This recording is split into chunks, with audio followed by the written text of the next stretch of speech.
আসসালামু আলাইকুম, কি অবস্থা সবার? আশা করছি তোমরা সকলেই ভালো আছো। সিনিয়র শো বাংলায় তোমাকে স্বাগতম। আজকে আমরা Korean series queen of tears এর প্রথম থেকে ষষ্ঠ পর্ব পর্যন্ত এক্সপ্লেইন করব। কাহিনীটা হলো বিয়ের পরেও পুনরায় প্রেমে পড়া যায়। তো চ্যানেলে নতুন হয়ে থাকলে সাবস্ক্রাইব করতে ভুলিও না। So without any further delay let's get started our today's video. গল্পের শুরুতেই আমরা হাউন আঙ্কেল আর হেইনকে দেখতে পাই, যাদের খুব ধুমধাম করে বিয়ে হচ্ছিল। সবাই তো এটাই বলছিল কোরিয়ার সব থেকে পাওয়ারফুল এবং ধনী পরিবারের একটা মেয়ে তাদেরই কোম্পানির একজন সামান্য এমপ্লয়িকে বিয়ে করছে। তো তাদের বিয়ের কিন্তু 3 বছর পার হয়ে গিয়েছে, কিন্তু মনে হচ্ছে যেন কালই ওরা বিয়ে করেছে। এসব কথাগুলো আসলে একটা ইন্টারভিউতে হাউন বলছিল। হাউন এটাও বলে, সবাই আমাকে জিজ্ঞাসা করে কোরিয়ার সব থেকে বড় ধনী পরিবারের জামাই হয়ে এবং একজন কুইনের হাজবেন্ড হয়ে আমি কেমন ফিল করি। তো সবাইকে আমি এটাই বলতে চাই, আমি খুব লাকি যে আমি যাকে ভালোবেসেছি তাকে বিয়ে করতে পেরেছি। এরপরে এখানে ওদের কিছু মিষ্টি মুহূর্ত দেখানো হয়। এদিকে হেইনেরও ইন্টারভিউ নেওয়া হচ্ছিল, যেখানে হেইন বলে, আমি জানি লোকেরা আজও গসিপ করে, শুধুমাত্র আমার টাকার জন্য আমার জামাই আমাকে বিয়ে করেছে। এদিকে হাউনের কাছ থেকে ইন্টারভিউয়াররা জানতে চায় ওদের ম্যারিড লাইফ আসলে কেমন চলছে। হাউন বলে, সাধারণ লোকের মতোই, আমরাও সকালে একসঙ্গে ঘুম থেকে উঠি, তারপরে একসঙ্গে ব্রেকফাস্ট করি আর একসঙ্গে অফিসে যাই। এইভাবে আমরা দিন রাত একসঙ্গেই থাকি। কিন্তু আসল ব্যাপারটা হলো ওরা একসঙ্গে থাকলেও আলাদা রুমে থাকে, একসঙ্গে ব্রেকফাস্ট করতে বসলেও টেবিলের দুই প্রান্তে বসে। হেইন অফিসের বস আর হাউন ওদের কোম্পানির লিগ্যাল ডিপার্টমেন্টের হেড, মানে কোম্পানিতেও প্রায় দুজনের দেখা হয় না বললেই চলে। কথাগুলো বলতে বলতে হাউন একটু ইমোশনাল হয়ে পড়ে, আর পরের মুহূর্তেই সে তার নিজের মুখে একটা ফেক স্মাইল নিয়ে আসে এবং সবাইকেই জানায় এইভাবেই আমরা হাসি খুশি ভাবে জীবন কাটাচ্ছি। এদিকে হেইন বলে, 5 বছর আগে আমি বিদেশ থেকে পড়াশোনা করে ফিরে কুইন গ্রুপে ইন্টার্নি হিসেবে জয়েন করেছিলাম। যদিও তখন আমার আসল পরিচয় কেউই জানতো না। জয়েন করার প্রথম দিকটায় ও কোনো কাজই করতে পারতো না, সামান্য পেজগুলোকে জেরক্সও করতে পারতো না। এইভাবেও একদিন জেরক্স মেশিনে যখন পা দিয়ে মারছিল, তখনই হাউন ওখানে চলে আসে এবং সে ওকে জেরক্স করতে সাহায্য করে, যেটা দেখে তো হেইনের খুবই ভালো লেগে যায়। হেইন মনে মনে এটাই ভাবতে থাকে, এই ছেলেটা হয়তো আমাকে পছন্দ করে, তাই তো আমার সঙ্গে ফ্ল্যাট করার চেষ্টা করছে। এদিকে হাউনের ইন্টারভিউতে সেই একই জায়গা থেকে শুরু করেছিল, যেখান থেকে হেইন বলছে। আয়ানু বলে, এরকম কোনো ব্যাপারই ছিল না, আমি তো ভেবেছিলাম ও বোধহয় পা দিয়ে মারতে মারতে জেরক্স মেশিনটাই ভেঙে ফেলবে, তাই ওকে আমি প্রথমবার সাহায্য করেছিলাম, আর তারপর থেকে ও প্রবলেমে পড়লেই আমি ওকে সাহায্য করতাম। এইভাবে সাহায্য করতে করতে ওর জন্য আমার মনেও ফিলিংস তৈরি হয়ে যায়। অফিসে হেইন নতুন কাজে এসেছে, কোনো কাজ ঠিক করে করতে পারতো না, তাই ওর ব্যাপারে বাকিরা গসিপ করতো, যেই ব্যাপারটা হায়নুর পছন্দ হতো না। তাই সে এই ব্যাপারে একদিন হেইনকে বলে এবং সবকিছু বলার পর এটাও বলে, এসব কিছু দেখলে আমার তোমার জন্য খুব চিন্তা হয় এবং খুব খারাপও লাগে। এগুলো শোনার পর হেইন বলে, কিন্তু আমার জন্য তোমার মনে কেন খারাপ লাগে আর আমার জন্য চিন্তাই বা কেন হয়? কথাগুলো শুনে হাউন একটু নার্ভাস হয়ে বলে, এই ব্যাপারে ভালো করে চিন্তা করে তুমি পরে আমাকে জানিও। এটুকু বলে হাউন ওখান থেকে চলে যায়। একদিন অফিস থেকে বেরোনোর পথে হেইন যখন তার ড্রাইভারের জন্য ওয়েট করছিল, তখনই ওখানে হাউন চলে আসে। যেহেতু বৃষ্টিও হচ্ছিল, হাউন ওর সঙ্গে কথা বলতে শুরু করে। হাউন তার বাড়িতে কি কি আছে সেই সব ব্যাপারে ডিটেলস বলতে থাকে। এগুলো শুনে হেইন একটু কনফিউজড হয়ে যায়, কেন হাউন ও এসব বলছে। শেষমেশ হাউন বলেই ফেলে যে, আমি তোমাকে পছন্দ করি, তুমি আমার ব্যাপারে কি ভাবো? হেইন যখন ওকে কিছু একটা বলতেই যাচ্ছিল, হাউন বলে, না থাক, আজকে আর বলতে হবে না, তুমি পরে ভেবেই আমাকে উত্তরটা দিও। এটা বলে হাউন তার নিজের ছাতাটা হেইনকে দিয়ে বৃষ্টির মধ্যে ভিজতে ভিজতে ওখান থেকে চলে যায়। কিন্তু এই সব ব্যাপারগুলো হেইনের কাছে খুবই ভালো লাগে, কারণ হেইনও এতদিনে হাউনকে অনেকটাই পছন্দ করতে শুরু করেছিল। প্রেজেন্ট টাইমে হেইন বলে, এইভাবে আমাদের লাভ স্টোরি শুরু হয়েছিল, কিন্তু একদিন যখন হাউন জানতে পারে আমি কোন পরিবার থেকে বিলং করি, তখন হাউন খুব ঘাবড়ে গিয়ে তার রেজিগনেশন লেটার দিয়ে সে নিজের হোম টাউনে ফিরে যায় এবং আমার সঙ্গে কথা বলা বন্ধ করে দেয়। ফ্ল্যাশব্যাকে আমরা দেখতে পাই, হাউন যখন একদিন তার বাড়িতে শুয়ে হেইনের কথা মনে করছিল, তখন হেইন ওকে একটা টেক্সট করে যে বাইরে বেরিয়ে আসো। হাউন বাইরে বেরিয়ে দেখে হেইন হেলিকপ্টার নিয়ে ওদের হোম টাউনে চলে এসেছে এবং ওকে চিৎকার করে এটাও বলছে যে, তুমি আমাকে এইভাবে কি করে ছেড়ে যেতে পারো? এইটা বলেই হেইন ওর দিকে 2 হাত বাড়ায়। আর হাউন তো আগে থেকেই ওকে অনেকটা পছন্দ করতো, হেইনের এইটাকেও কি করে না বলতো। তাই সে দৌড়ে গিয়ে হেইনকে জড়িয়ে ধরে। প্রেজেন্টে হাউন সবাইকে জানায়, আমরা এখনো একে অপরকেও ততটাই ভালোবাসি যতটা 3 বছর আগে ভালোবাসতাম। ও এগুলো বলছে তো ঠিক, কিন্তু ওর মুখ দেখে মনে হচ্ছিল এসব কথা সত্যি নয়। এদিকে হাউনুর কিছু কলিগস আছে যারা হাউনুর সঙ্গে একই কলেজে ল নিয়ে পড়াশোনা করেছে। তাদের মধ্যে একজন বলে ওঠে, হাউন কিছুদিনের মধ্যে হেইনকে ডিভোর্স লেটার পাঠাতে চায় এবং সে চায় যে আমাদের মধ্যে কেউই ওর লয়ার হোক, যে ওর হয়ে এই কেসটা লড়বে। কিন্তু কেউই এই কাজটা করতে রাজি হচ্ছিল না, কারণ তারা এটা ভালোভাবেই জানতো এই কাজটা করা মানে কুইন্স গ্রুপের বিরুদ্ধে যাওয়া, আর তার মানে জীবনটা একদম শেষ। এরপর আমরা হেইনকে দেখি যে একটা মিটিং এ ব্যস্ত ছিল। সেখানে সে এটাই বলছিল তাদের কোম্পানির সঙ্গে যুক্ত সমস্ত ছোট্ট ব্র্যান্ডগুলোকে সে কোম্পানি থেকে সরিয়ে দিতে চায়, কারণ সেখানে সেলের পরিমাণটা অনেকটাই কম।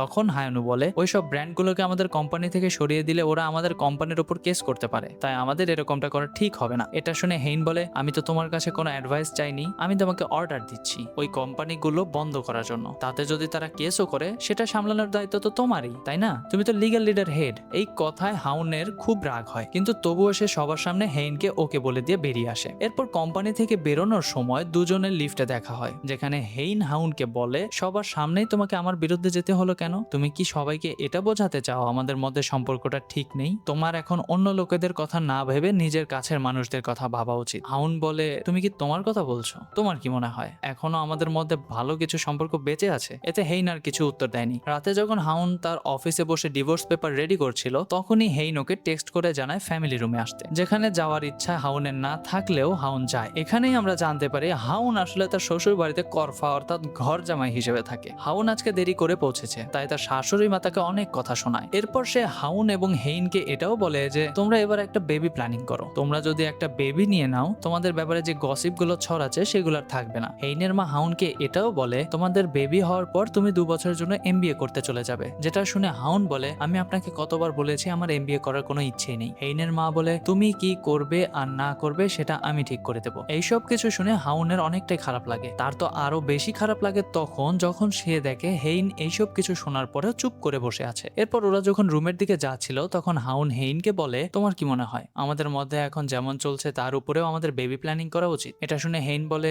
তুমি তোমার কাজটা করো, তারপর বেবি হলে তার কেয়ার করার জন্য আমি অন্য কাউকে রেখে দিব। কথাটা শুনে হাউনের আবার খুব রাগ হয়, তাই সে বাড়ি থেকে বেরিয়ে তার বন্ধু ইয়ং এর সঙ্গে যায় ড্রিঙ্ক করতে। ইয়ং ওকে বলে, আমরা সবাই চাই তুমি হেইনকে ডিভোর্স দেওয়ার আগে আরেকবার অন্তত ভালো করে ভেবে নাও। ও যখন কথাগুলো বলছিল, হাউন মুখটা নিচের দিকে করে রেখেছিল, তাই ইয়ং ওকে জিজ্ঞাসা করে, তুমি কি কান্নাকাটি করছো? হাউন বলে, আসলে ড্রিঙ্ক করলে আমাকে অনেকটাই কিউট লাগে, এটা হেইনই আমাকে বলেছিল। সে আমাকে এটাও বলেছিল এই কিউটনেসই আমার সব থেকে বড় অস্ত্র। হেইনের ব্যাপারে বলতে বলতে হাউন সত্যি কাঁদতে শুরু করে। তারপর সে 3 বছর ধরে কত কষ্টের মধ্যে কাটিয়েছে সেগুলো ইয়ংকে বলতে শুরু করে। হাউন বলে, আমি এত কিউট কেন? আর আমার কিউটনেস দেখে ও কেন ইমপ্রেস হয়েছিল? আর আমি বা কেন ওকে পছন্দ করেছিলাম? আমার এই কিউটনেসের জন্যই আমার জীবনটা এখন তেজপাতা হতে চলেছে। আমি এতটা কিউট না হলে ও কখনোই আমাকে এতটা পছন্দ করতো না। জানি না গড আমাকে এত কিউট কেন বানিয়েছে। এরপর হাউন বাড়ি ফিরে হেইনের রুমের দরজার সামনে এসে দাঁড়ায়। হেইনও হাউনের পায়ের শব্দ শুনতে পেয়েছিল, তাই সেও দরজার কাছে এসে দাঁড়ায়, যাতে হাউনও দরজা নক করলেই সে দরজা খুলে দিতে পারে। কিন্তু হাউন এইভাবে অনেকক্ষণই দাঁড়িয়ে থাকে দরজার সামনে, আর কিছুক্ষণ পর সে তার নিজের রুমে চলে যায়। যেটা বুঝতে পেরে হেইনের একটু মন খারাপ হয়ে যায়। তারপর সে তার বেডে ফিরে যায়। এখান থেকে এটা ভালোভাবেই বোঝা যাচ্ছে ওরা একে অপরকে এখনো ভালোবাসে। পরের দিনই হাউন তার হোম টাউনে যায় তার বাবা মার সঙ্গে দেখা করতে।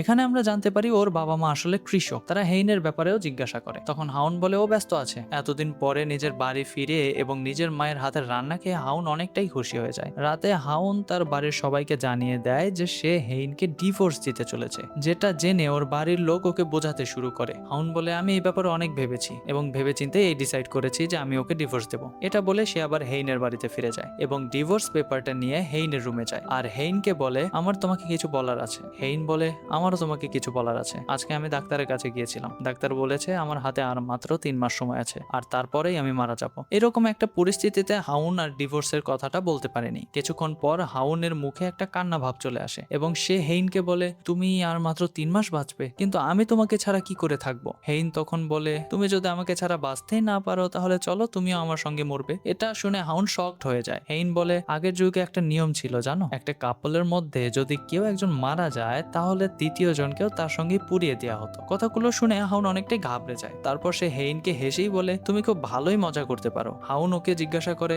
ডক্টর তোমাকে এক্স্যাক্টলি কি বলেছে? হেইন বলে, ডক্টর আমাকে বলেছে আমার ক্লাউড সাইটোমা আছে, যেটা খুবই রিয়ার ডিজিজ। পুরো দুনিয়ায় এই রোগটা খুবই কম জনেরই হয়। ডক্টর আমাকে এটাও বলেছে এর সার্জারি কখনোই করা যাবে না, কারণ এই টিউমারটা আমার সব নার্ভেই ছড়িয়ে পড়েছে, যার জন্যই তো আমি অনেক সময় অনেক কথা ভুলে যাই, কখনো একটু সময়ের জন্য, কখনো বা কয়েক ঘন্টার জন্য। এই রোগে অনেক সময় হ্যালোসিনেশনও হয়, যার জন্যই তো আমি এক জায়গা থেকে অন্য জায়গায় কি করে পৌঁছাই সেটা অনেক সময় বুঝতেই পারি না। এই টিউমারটা যেহেতু আমার পুরো ব্রেইনে ছড়িয়ে পড়েছে, তাই এটা সার্জারিও করা যাবে না, তাই তো আমি আর 3 মাস বাঁচবো। ওর সব কথা শোনার পর হাউন বলে, কালকে আমরা আবারও একবার ডক্টরের কাছে যাব, হয়তো ডক্টরের কথা ভুল হচ্ছে, আবার গিয়ে ভালো করে সবকিছু জেনে আসবো। এখন তুমি ঘুমোতে যাও। যেটা শুনে হেইন বলে, এত কিছুর পরেও কি আমার ঘুম আসবে? হাউন বলে, আমারও মনে হয় ঘুম আসবে না। কিন্তু এর পরের সিনেই আমরা দেখতে পারি হাউন খুব ভালোভাবেই ঘুমাচ্ছে এবং পরের দিন সকালে সে একটা ভালো মুডেই ঘুম থেকে ওঠে। ওকে দেখেই মনে হচ্ছিল ও খুব খুশিতে আছে, কিন্তু একটু পরেই ওর হেইনের কন্ডিশনের কথা মনে পড়ে, তাই সে আয়নার সামনে দাঁড়িয়ে দাঁড়িয়ে বলে, আমার এতটা খুশি হওয়া মোটেও ঠিক হবে না। আমার স্ত্রীর হাতে আর মাত্র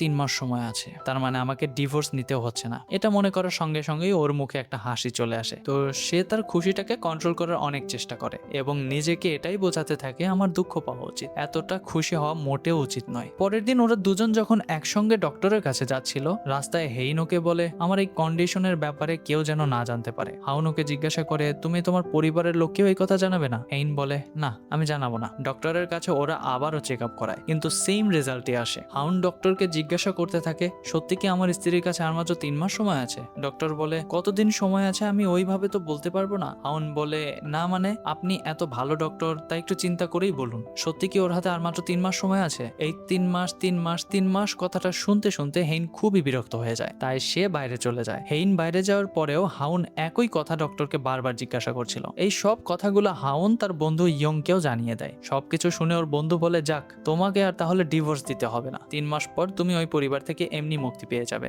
আর কোম্পানিরও ওনার হয়ে যাবে। যেটা শুনে হাউন বলে, তোমার কি মনে হয় ওর পরিবার এতটাই বোকা? তাছাড়া হেইন আগে থেকেই উইল করে রেখেছে যে ও মারা যাওয়ার পর ওর সমস্ত কিছু ওর পরিবার পাবে। ইয়ং তখন ওকে বুদ্ধি দেয়, যদি তুমি আরেকবার হেইনকে তোমার প্রেমের জালে ফাঁসাতে পারো, ঠিক যেমন ভাবে তুমি 3 বছর আগে ওকে প্রেমের ফাঁদে ফাঁসিয়েছিলে, তাহলে হয়তো সত্যি হেইন সবকিছু তোমার নামে করে দিয়ে যাবে। হাউন বলে, তোমার কি মনে হয় আমি এসব কিছু করতে চাই? আমি ওর সম্পত্তির জন্য এসব কিছু কখনোই করব না। কিন্তু পরের দিনই আমরা দেখি হাউন একটা ফুলের তোড়া নিয়ে হেইনের সামনে দাঁড়িয়ে আছে। হাউনের হাতে ফুলের তোড়া দেখে হেইন অনেকটাই অবাক হয়ে যায় এবং ওকে জিজ্ঞাসা করে, এটা কিসের জন্য? হাউন বলে, আমাদের ম্যারেজ অ্যানিভার্সারি। হেইন বলে, তো কি হয়েছে, আমাদের মধ্যে কি এতটা ভালো সম্পর্ক আছে যে আমি তোমাকে উইশ করব? হাউন বলে, তুমি এমন কেন বলছো? আমরা যদি চেষ্টা করি আমাদের সম্পর্কটা আরো সুন্দর করতে পারবো। এইটা বলে ফুলের তোড়াটা হেইনকে দিয়ে সে ওখান থেকে চলে যায়। যেটা দেখে হেইন ভাবে, এর আবার আজকে কি হলো? সেদিন যখন একটা মিটিং চলছিল, হাউন তখন প্রেজেন্টেশন দিচ্ছিল। তারই মাঝখানে হেইন যখন কেসে ফেলে, হাউন তার প্রেজেন্টেশন বন্ধ করে দিয়ে হেইনের কাছে চলে আসে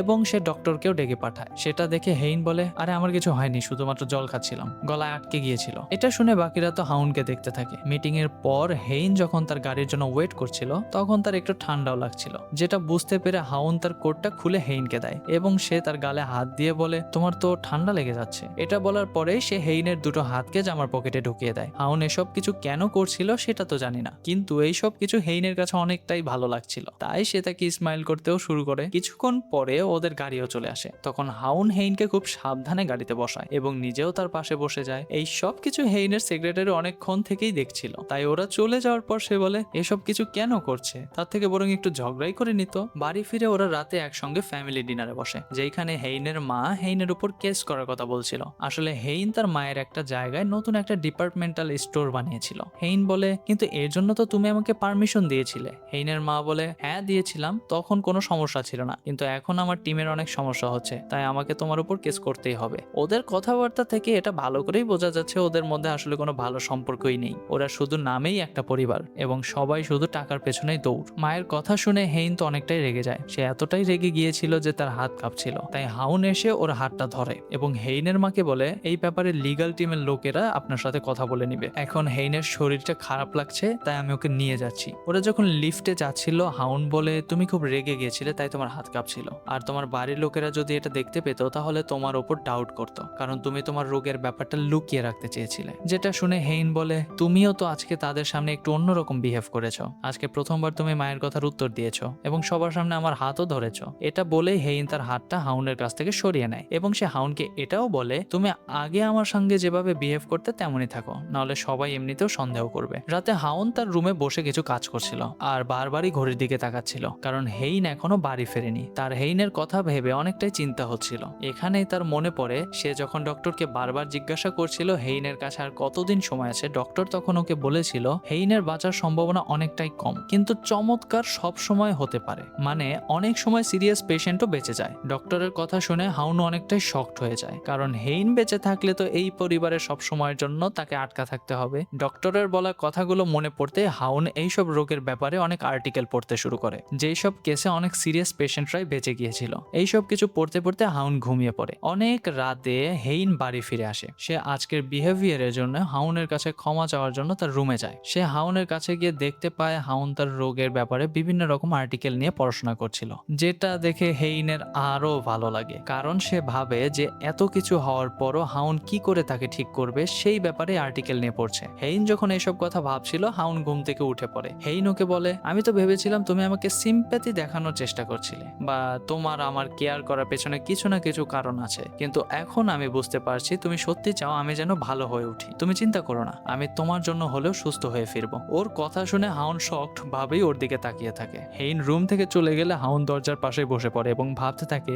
এই পরিবার থেকে সে কবে মুক্তি পাবে। এরপর আমরা হেইনের ভাই সোচিওল এবং তার ওয়াইফ তাহিকে দেখি, এবং তাদের কথাবার্তা থেকে আমরা এটাও বুঝতে পারি যে ওদের বিয়েটা এখনো সিক্রেট রাখা আছে, মানে ওদের বিয়ের ব্যাপারে বাইরের কেউ জানে না। সোচিওল তো তার বিয়ের ব্যাপারটা সবাইকে জানাতে চায়, কিন্তু সোচিওলের বাবা মা এরকমটা চায় না। দাহি এখানে সুচিওলকে একজন ফরেন ইনভেস্টরের সঙ্গে দেখা করানোর কথা বলে। আসলে সুচিওল যদি এই ফরেন ইনভেস্টরের সঙ্গে একটা ডিল কমপ্লিট করতে পারে, তাহলে এইভাবেও গ্র্যান্ডপাকে খুশি করতে পারবে। এবং এই ফরেন ইনভেস্টরের সঙ্গে হারসাইনা গ্রুপের একটা খুব ভালো যোগাযোগ আছে, কিন্তু এখানে একটাই সমস্যা, ওই ফরেন ইনভেস্টর আসলে হেইনের কলেজ ফ্রেন্ড। পরের দিন হারসাইনা গ্রুপের প্রেসিডেন্ট একটা পার্টি রাখে, যে পার্টিতে হেইনও পৌঁছে যায়। হেইন যখন হারসাইনা গ্রুপের মিস্টার হারমানের সাথে কথা বলার জন্য এগিয়ে যাচ্ছিল, তখন ওর সামনে ইয়েনা চলে আসে। ইয়েনা আসলে ওর কলেজ লাইফের বন্ধু, যদিও বন্ধু কম, ওর রাইভেলি বেশি ছিল। সেও এখানে তার হাজবেন্ডের সঙ্গে এসেছিল। হারসাইনা গ্রুপের প্রেসিডেন্টের সঙ্গে কথা বলার জন্য এখানে ইয়েনা প্রথমে হেইনকে তার কোম্পানির ব্যাপারে অনেক কথা শোনায়। তারপর সে এটাও বলে, তুমি তো ভালো করেই জানো মিস্টার হারমান ফ্যামিলি ভ্যালুতে বেশি বিশ্বাস করে। তুমি একবার তোমার চারপাশটা ঘুরে দেখো, এই পার্টিতে যারাই এসেছে তারাই তাদের পার্টনার বা হাজবেন্ড বা ফ্যামিলি মেম্বারকে সঙ্গে নিয়ে এসেছে, কিন্তু তুমি একা এসেছো।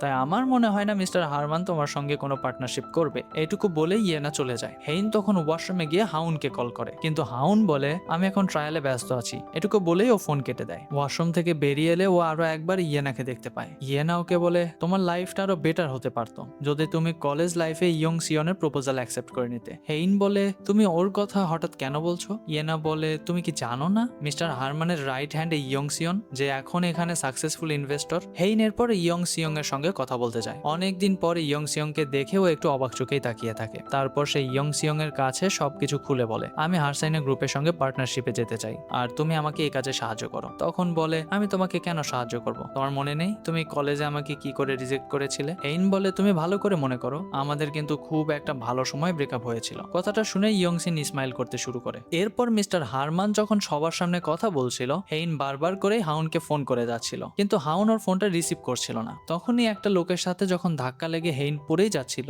তখন হাউন এসে ওকে ধরে ফেলে। হাউনকে দেখে হেইন একটু অবাকই হয় এবং জিজ্ঞাসা করে, তোমার ট্রায়ালের কি হলো? হাউন বলে, তুমি ডেকেছো তাই তাড়াতাড়ি ট্রায়ালটা শেষ করে তোমার কাছে চলে এসেছি। এরপর ওরা দুজন একই সঙ্গে মিস্টার হারমানের সঙ্গে দেখা করে। ইয়ন সিয়ং হাউনকে দেখে একটু অবাকই হয়, কারণ সে কখনো ভাবেইনি হেইন কখনো বিয়ে করবে, এবং ওকে বলে, হেইন যেভাবে আগে ছিল আমি কখনো ভাবিনি সে কখনো বিয়ে করবে। ওর কথা শুনে হাউন বলে, কিন্তু আমি তো তোমাকে ঠিক চিনলাম না। যেটা শুনে সিয়ং বলে, আমি কলেজ টাইমে হেইনকে ডেট করতাম। তখন হাউন হেসে বলে, হেইন আগে যেভাবে ছিল আমি কখনো ভাবিনি ও কাউকে ডেটও করতে পারে, তাই আমি তোমার কথা শুনে একটু অবাক হচ্ছি। সিয়ং বলে, সত্যি কথা বলতে কলেজ টাইমে আমি হেইনকে পছন্দ করতাম। হাউন বলে, ও তাই নাকি? হাউন মুখে এই কথা বললেও মনে মনে খুব রেগে যায়। ওয়াশরুমে গিয়ে এটাই বলতে থাকে, কলেজ টাইমে যদি তুমি সত্যি এতটা পছন্দ করতে তাহলে বিয়েই কেন করে ফেলোনি? তাহলে অন্তত আমার জীবনটা তেজপাতা হতো না। ওয়াশরুম থেকে বেরিয়ে ও হেইন এবং সিয়ংকে হেসে হেসে কথা বলতে দেখে, যেটা দেখে ও একটু জেলাস ফিল করে। পরের দিন সকালে হেইনের মা হেইনকে বলে, তুমি ইয়ং সিয়নের সঙ্গে আমাকে পরিচয় করিয়ে দাও। হেইনের মা আসলে ভালো করেই জানতো হেইন এবং ইয়ন সিন কলেজের বন্ধু। হেইন বলে, আমি যদি ইয়ন সিনকে ডাকি তাহলে সে এখানে অবশ্যই আসবে, কিন্তু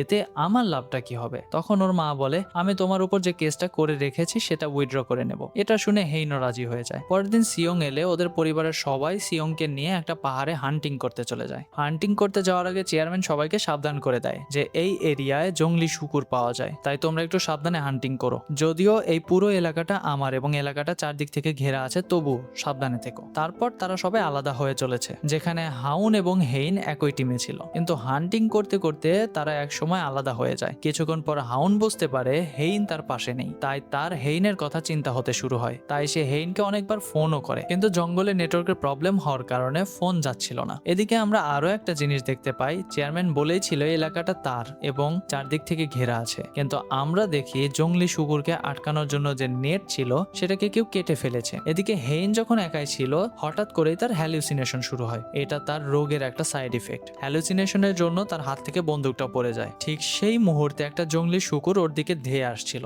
হেইন যখন ভাবছিল আজকেই বোধহয় শেষ দিন তার, তখন হাউন হিরোর মতো এন্ট্রি নিয়ে শুকুরকে গুলি করে মেরে ফেলে। হাউন দেখে হেইনের পায়ে এক জায়গায় আঘাত লেগেছে, তাই সে হেইনকে কোলে তুলে নেয়। তারপর ওরা দুজন রিসোর্টে চলে যায়। হেইনকে হাউন এভাবে কোলে করে নিয়ে আসছে এটা দেখে ওখানে থাকা সবাই হা দৃষ্টিতে তাকিয়ে থাকে। সকালের ব্যাপারটা হাউনের মনে দাগ কেটেছিল, তাই সে রাতে আরেকবার চেক করতে যায় ব্যাপারটা আসলে কি হয়েছিল। সে দেখে জঙ্গলি শুকুরের নেটটা কেউ কেটে ফেলেছে এবং সেখানে খাবারও ছড়ানো আছে, যাতে জঙ্গলি শুকুর খুব সহজেই এই এরিয়ার মধ্যে চলে আসে। তার মানে কেউ এটা ইচ্ছা করেই করেছে। রাতে যখন ওরা সবাই একসঙ্গে ডিনার করতে বসে, হাউন এই ব্যাপারে সবাইকে জানায়। সব কথা শুনে চেয়ারম্যান বলে, ঠিক আছে, আমি নিজে সিসিটিভি চেক করে দেখি এই কাজটা কে করেছে। ডিনারের সময় এই প্রথমবারের জন্য হেইনের বাবা হাউনকে নিজ হাতে খাবার সার্ভ করে দিচ্ছিল, যেটা দেখে হাউনের একটু অকওয়ার্ড লাগছিল, কারণ এই পরিবারের কেউই তার কোনোদিন কোনো খোঁজ খবর নেয়নি। সে কি খাওয়া দাওয়া করেছে সেটাও দেখেনি। যেহেতু ওরা আজকে রিসোর্টে থাকবে, তাই হাউন এবং হেইনকে একই রুমে থাকতে হবে। এই ভয়ে হাউন অনেকটা লেট করেই রুমে ফেরে। হেইন যখন এর কারণ জিজ্ঞাসা করে, হাউন তখন বলে, আসলে আমি তোমার ভাইয়ের সাথেই কথা বলছিলাম। হেইন বলে, সকালে আমার একটা আঙ্গুল কেটে গেছে, তাই তুমি আমাকে টপ খুলে দিতে সাহায্য করো। হাউন ওকে হেল্প করে দিলে হেইন বলে, তুমি কেন ড্রেস খুলছো না? যেটা শুনে হাউন একটু নার্ভাসই হয়ে যায় এবং জিজ্ঞাসা করে, ড্রেস খুলবো মানে? হেইন বলে, তুমি কি শাওয়ার নেবে না? হাউন বলে, ও হ্যাঁ হ্যাঁ হ্যাঁ হ্যাঁ নেবো নেবো নেবো। এটা বলে সে শাওয়ার নিতে চলে যায়। পরের দিনই ওরা বাড়ি ফিরে আসে। রাতে সিয়ং হেইনকে ফোন করে এবং বলে, আমি মিস্টার হারমানের সঙ্গে তোমার একটি মিটিং ফিক্সড করে দিয়েছি। এটা শুনেই হেইন খুব খুশি হয়ে যায়, কারণ সে যদি এই ডিলটা কমপ্লিট করতে পারে তাহলে ফাইনালি 1 ট্রিলিয়ন ক্লাবেও যোগ দিতে পারবে। তারপর হেইন তার কিছু মেইল চেক করে। আসলে সে এই মেইলগুলো পাঠিয়েছিল বিভিন্ন মেডিকেল সেন্টারে। তাদেরকে তার কন্ডিশনের কথা জানিয়ে চিকিৎসার কোনো উপায় আছে নাকি সেটাও জানানোর চেষ্টা করেছিল, কিন্তু সবাই ওকে রিপ্লাই করেছে যে তারা ওর সার্জারি করতে পারবে না। পরের দিন অফিসে গিয়ে হেইন হাউনকে দেখে নিজে নিজেই স্মাইল করতে শুরু করে। এটা দেখে বোঝাই যাচ্ছে হেইন হাউনকে পছন্দ করে, কিন্তু সে তার অ্যাটেনশন দিতে পারে না তার কাজের ব্যস্ততার জন্য, কারণ হেইন তার কাজ নিয়ে খুবই সিরিয়াস। রাতে হেইন মিস্টার হারমানের সঙ্গে দেখা করার জন্য রেস্টুরেন্টে পৌঁছে যায়, কিন্তু সেখানে গিয়ে দেখে শুধুমাত্র সিয়ং বসে আছে এবং ওর কাছ থেকে জানতে পারে মিস্টার হারমানের মেয়ের শরীরটা হঠাৎ করে খারাপ করেছে, তাই মিস্টার হারমান একটু আগে চলে গিয়েছে। এখানে কথায় কথায় সিয়ং হেইনকে হাউনের ব্যাপারে অনেক খারাপ কথা বলতে শুরু করে, কিন্তু হেইন যখন এইসব কথায় পাত্তাই দিচ্ছিল না, তখন সিয়ং জিজ্ঞাসা করে, তোমার কি মনে হয় হাউন তোমাকে ভালোবাসে? সেদিন যখন জঙ্গলি শুকুরটা তোমার সামনে একদম চলে এসেছিল, তখন হাউন সেটা দেখার পরেও হ্যাসিটেট করেছিল যে সে তোমাকে বাঁচাবে কিনা। এটা শোনার পর হেইন বলে, ও তাহলে তুমিও সেখানেই ছিলে? সিয়ং বলে, হ্যাঁ সেখানেই ছিলাম আমি। হেইন বলে, এটাই তো তোমাদের মধ্যে পার্থক্য, তুমি সেখানে থাকার পরেও আমাকে বাঁচাতে একটুও চেষ্টা করনি, কিন্তু হাউন আমাকে বাঁচিয়েছে। এরপর হেইন অনেকটা ড্রিঙ্কস করে ফেলে, তাই সিয়ং হেইনকে বাড়ি ছাড়তে চায়। ব্যাপারটা যখন হাউন দেখে ফেলে, সে একটু জেলাস ফিল করে, কিন্তু হেইন এতটাই নেশার ঘরে ছিল যে সে নিজেই বুঝতে পারছিল না সে এসব কি করছে, তাই তো সে নেশার ঘরে হাউনকে কিসও করে ফেলে। এরপর হাউন হেইনকে তার রুমে দিয়ে আসে এবং সে নিজে অন্য একটা রুমে চলে যায়, যেখানে গিয়ে সে তার পাস্টের একটা কথা মনে করে। আসলে হাউন এবং হেইন দুজনে একবার ডাক্তারের কাছে গিয়েছিল। ডাক্তার ওদেরকে বলেছিল হেইন প্রেগনেন্ট হয়েছে, সেটাও আবার 4 সপ্তাহ আগে। ডাক্তারের কাছ থেকে এরকম কথা শুনে ওরা দুজনেই খুশি হয়ে যায়। ওরা বেবির কথা চিন্তা করে এতটাই খুশি হয়েছিল যে ওরা আগে থেকে একটা রুম ডেকোরেট করে রাখে। প্রেজেন্টে আমরা দেখি হাউন সেই রুমের মধ্যে মন খারাপ করে দাঁড়িয়েছিল, কিন্তু তাদের বাচ্চার কি হয়েছিল সেটা আমরা পরেই জানতে পারবো। পরের দিন সকালে হাউন রুম থেকে বেরিয়ে আসে। ওকে দেখে হেইন ওর কাছে এগিয়ে যায় এবং ওর কাঁধে মাথা রাখে। তখন হাউন একটু নার্ভাস হয়ে চোখটা বন্ধ করে নেয়, কারণ সে ভেবেছিল হেইন বোধহয় তাকে আগের দিনের মতো আবার কিস করতে চলেছে। কিন্তু হেইন ওর কান থেকে কিছু একটা তুলে নিচে ফেলে দেয় এবং ওকে বলে, তুমি কি নিজেকে পরিষ্কার রাখতে পারো না? পরের দিন হাউন আবারও হেইনকে ইমপ্রেস করার জন্য ওর জন্য একজোড়া জুতা কিনে নিয়ে যায়, সেটাও আবার 50% অফে। যেটা দেখে হেইন বলে, কিন্তু আমার তো জুতোর আলমারিতে অনেক দামি দামি জুতো আছে, যেগুলোর মধ্যে অনেকগুলোই হয়তো আমি এখন একবারও পরিনি, তাহলে আমি তোমার এই হাফ দামি কেনা জুতা কেন পরবো? হাউন বলে, তুমি সবসময় হাই হিল পরে চলাফেরা করো, যেটা দেখে আমার অনেক চিন্তা হয় যে তুমি আবার কখন যেন পড়ে যাও, তাই আমি তোমার জন্য এইরকম কমফোর্টেবল জুতো কিনে এনেছি। কথাটা শুনে হেইন মনে মনে অনেকটা খুশি হয় এবং জুতো জোড়াটিকে নিজের কাছে রেখে দেয়। পরের সিনে আমরা হেইনকে দেখি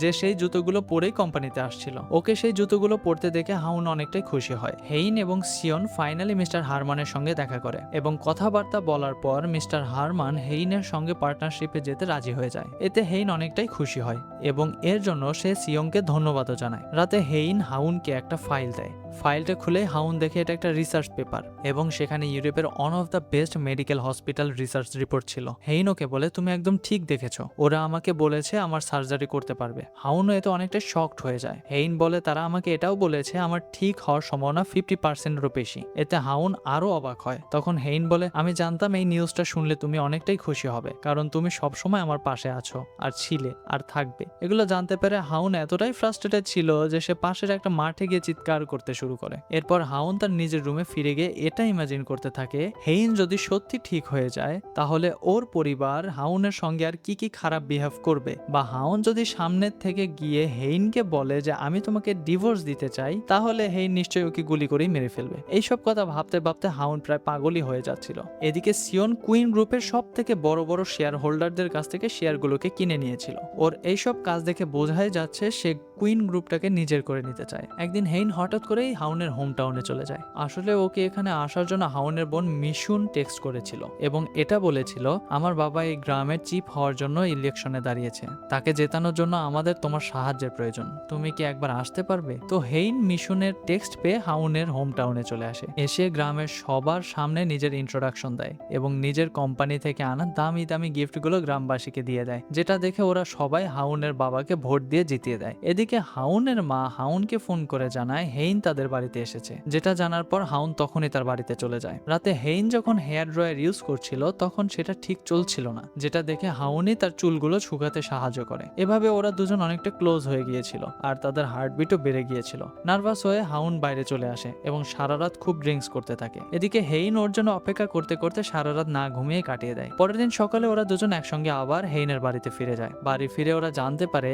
হেইনের মা সিয়ংকে তাদের গেস্ট হাউসে থাকার পারমিশন দিয়েছে। সিয়ং হাউনকে জিজ্ঞাসা করে, আমি এখানে থাকলে কি তোমাদের কিছু সমস্যা হবে? হাউন বলে, আমি যদি বলিও আমাদের সমস্যা হবে তাহলে তুমি কি এখান থেকে চলে যাবে? সিয়ং বলে, হয়তো না। হাউন তখন বলে, তাহলে তুমি আমার উত্তরটা জেনে কি করবে? পরের দিন হেইন আবারও তার ডাক্তারের কাছে যায়। ডাক্তার ওর রিপোর্ট চেক করে বলে, তোমার এই মুহূর্তে জার্মানি যাওয়া মোটেই ঠিক নয়। হেইন বলে, কিন্তু কেন? তখন ডক্টর বলে, তোমার শরীরে হোয়াইট ব্লাড সেলের পরিমাণ কমে গেছে, তাই তুমি যদি এখন জার্মানিতে ট্রিটমেন্টের জন্য যাও তাতে কোনো লাভ হবে না, কারণ তোমার ট্রিটমেন্টের জন্য ওই হোয়াইট ব্লাড সেলই দরকার। তোমার এই অবস্থার কথা জানলে জার্মান মেডিকেলও তোমার ট্রিটমেন্ট করানো বন্ধ করে দেবে। হেইন তখন কষ্ট পেয়ে বলে, তাহলে কি আপনি চান আমি হার মেনে নেব? ডক্টর বলে, না, আমি তা বলিনি, আমি চাই তুমি একটু অপেক্ষা করো, যখন তোমার এটার কাউন্ট বেড়ে যাবে তখন তুমি আবার ট্রিটমেন্টের জন্য জার্মানিতে যেতে পারবে। ওদের এসব কথাবার্তা হেইনের আন্টি বোমজাও শুনে ফেলে, তাই হেইনকে বাধ্য হয়ে তার আন্টিকে সব কথা বলতে হয়, যেগুলো শুনে বোমজা তো কান্নায় ভেঙে পড়ে। হেইনকে এটাও জিজ্ঞাসা করে, আমি ছাড়া এই ব্যাপারে আর কে জানে? তখন ও বলে, আর হাউন জানে। এবং হেইন তার আন্টিকে এটাও রিকোয়েস্ট করে দেয় যে এই ব্যাপারে যেন তার বাড়িতে কেউ না জানে। সিয়ং হেইনের গ্র্যান্ডপাকে খুশি করার জন্য তার পছন্দের একটা পেইন্টিং গিফট করতে চায়, যেটা দেখে গ্র্যান্ডপা অনেকটাই খুশি হয়। পরের সিনেই হেইন জার্মানি যাওয়ার জন্য রেডি হচ্ছিল, তখনই আন্টি বোমজা এসে ওকে বলে, তুমি একা কেন যাচ্ছ? হাউন কেন যাচ্ছে না? হেইন বলে, ও তার কাজে ব্যস্ত আছে, তাই আমি একাই যাব। ওর আন্টি তখন বলে, তাহলে তুমি আমাকেও তোমার সঙ্গে নিয়ে যাও। হেইন এতে না করে দিয়ে ওখান থেকে চলে যায়। আন্টির এতটাই মন খারাপ হয় যে সে বাড়ির বাইরে বসে হাউনের জন্য অপেক্ষা করতে থাকে। ফাইনালে হাউন এলে বোমজা ওকে অনেক বকাবকি করে এবং বলে, হেইনের এই কন্ডিশনের সময় তুমি ওর সঙ্গে জার্মানি যাওনি কেন? বেচারা হাউন তো এসবের কিছুই জানতো না, কারণ হেইন তাকে এই ব্যাপারে কিছুই বলেনি। বাড়ি ফিরে হাউন হেইনকে ফোন করে, কিন্তু ওর ফোনটা তখন বন্ধ পায়। আসলে হেইন এতক্ষণে প্লেনে উঠে গিয়েছে এবং প্লেনে ওঠার পর তার ফোনটাকে সুইচ অফ করে দিয়েছে। হাউন হেইনকে এতটাই মিস করছিল যে সে তার ইন্টারভিউ দেখতে শুরু করে। ইন্টারভিউর হেইনকে জিজ্ঞাসা করেছিল যে তার স্বপ্নটা কি। হেইন তখন বলেছিল, আমার স্বপ্ন আমি এই কোম্পানিতে 1 ট্রিলিয়ন সেলস করতে চাই। ইন্টারভিউয়ার তখন আবারও ওকে প্রশ্ন করে, যদি আপনার সমস্ত স্বপ্ন পূরণ হয়ে যায় তারপরে আপনি কি করবেন? তখন হেইন বলেছিল, তারপরে আমি একটা লম্বা ছুটি নেব এবং সেই ছুটিতে আমি আমার হাজবেন্ডের সঙ্গে পুরো দুনিয়া ঘুরে বেড়াবো। প্রথমে আমরা জার্মানিতে যাব, যেখানে আমরা প্রথম হানিমুনেও গিয়েছিলাম। সেখানে গিয়ে আগের মতো খাবার খাবো, ঘুরে বেড়াবো এবং খুব এনজয় করব।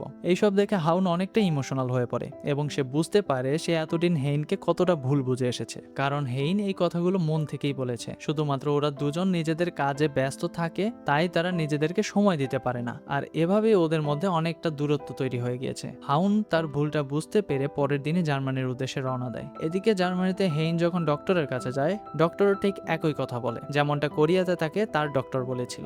এসব সবকিছু শুনে হেইনের অনেকটাই মন খারাপ হয়ে যায়। তারপর হেইন জার্মানির একটা জায়গায় যায় যেখানে আগের বার সে হানিমুনে আসার সময় এসেছিল। ওখানে দাঁড়িয়ে হাউনের কথাই ভাবছিল। ঠিক তখনই হাউন ওর সামনে চলে আসে। ওকে দেখে হেইন অবাক হয়ে যায় এবং জিজ্ঞাসাও করে, তুমি কি করে জানলে আমি এখানে আছি? হাউন বলে, আমি তোমার সেক্রেটারির কাছ থেকে সব কথা শুনেছি। ডক্টর তোমার ট্রিটমেন্ট করবে না বলেছে, আবার তুমি ফিরে যাওয়ার টিকিটও ক্যান্সেল করে দিয়েছ। আর হানিমুনে যখন এসেছিলাম তুমি বলেছিলে এই জায়গাটা তোমার অনেকটাই বেশি পছন্দ, তাই আমি ভালো করেই জানতাম তুমি কোথাও নেই, মানে এখানেই আছো। কথায় কথায় হাউন বলে, তুমি আমাকে বিয়ের আগে বলেছিলে আমার চোখে কখনো জল আসতে দেবে না, কিন্তু বিয়ের পর আমি কতটা কান্নাকাটি করেছি সেটা কি তুমি একবারও দেখেছো? তুমি কি জানো আমি কেন অন্য রুমে শিফট হয়ে গিয়েছি? যাতে শান্তিতে একটু কাঁদতে পারি। হেইন বলে, আমি তোমাকে এইসব কথা বলেছিলাম যাতে আমি তোমাকে বিয়ে করতে পারি। হাউন বলে, এখন তো আমাদের বিয়ে হয়ে গিয়েছে, অন্তত এই সময় তো তুমি আমাকে তোমার পাশেই থাকতে দাও। হেইন বলে, আমি তোমাকে তো একবারও না বলিনি, আমিও তোমাকে ছাড়া থাকতে চাই না, আমিও চাই তুমি আমার সাথেই থাকো। এইভাবে ওরা অনেকক্ষণ কথা বলে নিজেদের মধ্যকার যে মিসআন্ডারস্ট্যান্ডিং ছিল সেটা দূর করে ফেলে। এরপর হেইন হাউনকে জড়িয়ে ধরে এবং বলে, চলো আমরা ফিরে যাই। আমি বুঝতে পেরেছি এখানে আমার ট্রিটমেন্ট হবে না, তাই আমার হাতে আর যতদিন সময় আছে আমি তোমার সঙ্গে থাকতে চাই। এগুলো বলে ও অনেকটা ইমোশনাল হয়ে যায়। তারপর ওরা একে অপরকে কিস করে। এদিকে হান্টিং গ্রাউন্ডের কেয়ারটেকার হাউনকে অনেকদিন আগে একটা মেমোরি কার্ড দিয়েছিল এবং সে এটাও বলেছিল এই কার্ডটার মেমোরি অনেকটাই কম, তাই এর আগের কিছু মেমোরি হারিয়ে গিয়েছে। এটা জানার পর হাউন একটা টেক শপে মেমোরি কার্ডটাকে রিকভার করতে দেয়। মেমোরি রিকভার করতে গিয়ে টেক শপের মালিক দেখে হান্টিং গ্রাউন্ডের তারটা আসলে দাহি কেটেছিল এবং সেখানে খাবারও দাহি ছড়িয়েছিল। আর এরপরে আমরা জানতে পারি আসলে দাহি ইয়ংসিনের হয়ে কাজ করে, মানে ওরা দুজন একসঙ্গে মিলে অনেকদিন ধরেই একটা প্ল্যান করে আসছিল যে কুইন গ্রুপকে তারা কিভাবে নিজের করে নিবে। একদিন দাহি এবং সিয়ং সুযোগ বুঝে হাউনের রুমে আসে যাতে হাউনের বিরুদ্ধে কোনো প্রমাণ জোগাড় করতে পারে। আসলে ওদের কুইন গ্রুপকে হাতানোর মধ্যে সব থেকে বড় সমস্যা ছিল হাউন, কারণ হাউন কুইন গ্রুপের লিগ্যাল ডিপার্টমেন্ট সামলায়, তাই সিয়ং কিছুই করতে পারছিল না। ওরা হাউনের রুমে ঘুরে ঘুরেও কিছু পায়নি। দাহি বলে, হাউনের রুমে তুমি কিছুই পাবে না, 3 বছর ধরে ওর পেছনে লোক লাগানো আছে, ওর বিরুদ্ধে কিছুই পাওয়া যায়নি, আর ওর ব্যাকগ্রাউন্ডও একদম ক্লিয়ার। তখন সিয়ং একটা লকার দেখতে পায় এবং তাহিকে বলে, ওর যদি একদম সব ক্লিয়ারই থাকে তাহলে লকার কেন রেখেছে? এদিকে হেইন হাউনকে বলে, আমার বিয়ের আগে আমাকে একটা উইল বানাতে হয়েছিল, না হলে মা বিয়েটা মেনে নিচ্ছিল না। সেই মুহূর্তে আমি তোমাকে বিয়ে করার জন্য মায়ের কথায় একটা উইল বানিয়েছিলাম। সেই উইল অনুযায়ী আমার মৃত্যুর পর তুমি কিছুই পাবে না, কিন্তু এখন আমি উইলটা পরিবর্তন করতে চাই। উইলের কথা শুনে হাউনের একটু গিল্টি ফিল হয়,